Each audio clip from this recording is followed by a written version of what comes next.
où il y a des poussins berlinois qui sont en zone 50, avec non-respect des règles de distance du poussin par rapport au bord de la route. Ensuite à Bessines, on va passer, on sera hors agglo, et là nous, on est en hors agglo en zone 30, avec Dodane.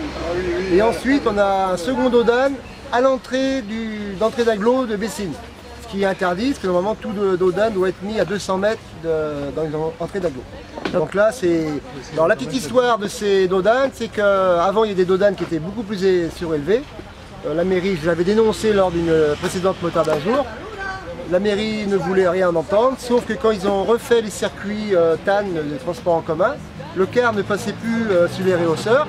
Donc le service TAN a dit ben, nous on ne rentre plus dans Bessines, et ils ont fait les réhausseurs. Sauf qu'ils ont fait des réhausseurs en zone 30 alors que c'est hors agglo. Pour la petite histoire. Comme ça on ne s'arrêtera pas, vous avez tout le discours. Dominique et Didier, bonjour. Alors nous venons de vivre une journée, la journée d'un motard aujourd'hui. C'est la quinzaine en fait des motards. Oui, c'est la quinzaine de la sécurité routière au point de vue national. Hein. C'est un mouvement national que notre fédération a lancé. On essaye de participer dans tous les départements de cette première quinzaine de sécurité routière. Le but est de sensibiliser les élus, les agents de voirie, les responsables de voirie des communes, des départements, de la région, aux infrastructures et surtout à la circulation de deux roues avec du mobilier urbain par rapport aux quatre roues. Parce que la confrontation n'est pas du tout la même suivant les obstacles, suivant la prise de décision, suivant les angles, les ronds-points et tout. Et souvent de fois, nos élus et nos donneurs d'ordre circulent en quatre roues et non pas en deux roues. Oui, alors vous êtes accompagné donc de votre prédécesseur aussi.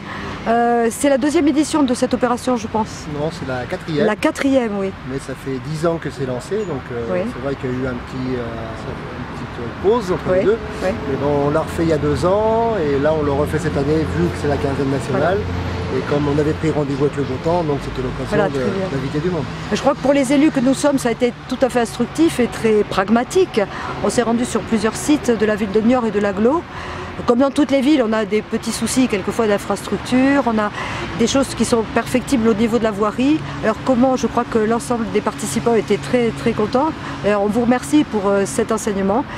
Et puis des petits commentaires par rapport au suivi de cette opération. Bien, nous allons relayer ce qu'on a découvert auprès de M. Fix de la ville de Niort, M. Six, pardon, et il va nous rediriger vers ces agents de voirie pour leur montrer les imperfections à éviter. Oui, très bien, je crois que c'est le lot aussi de tous les élus qui ont participé donc, à cette opération ici, sur votre invitation et ce dont on vous remercie. Merci messieurs, et puis à très bientôt, le plaisir de vous retrouver. L'exemple quand même qu'il faut retenir, c'est qu'en fin de compte, c'est que la réception des chantiers, les travaux sont aux normes, il n'y a pas de problème.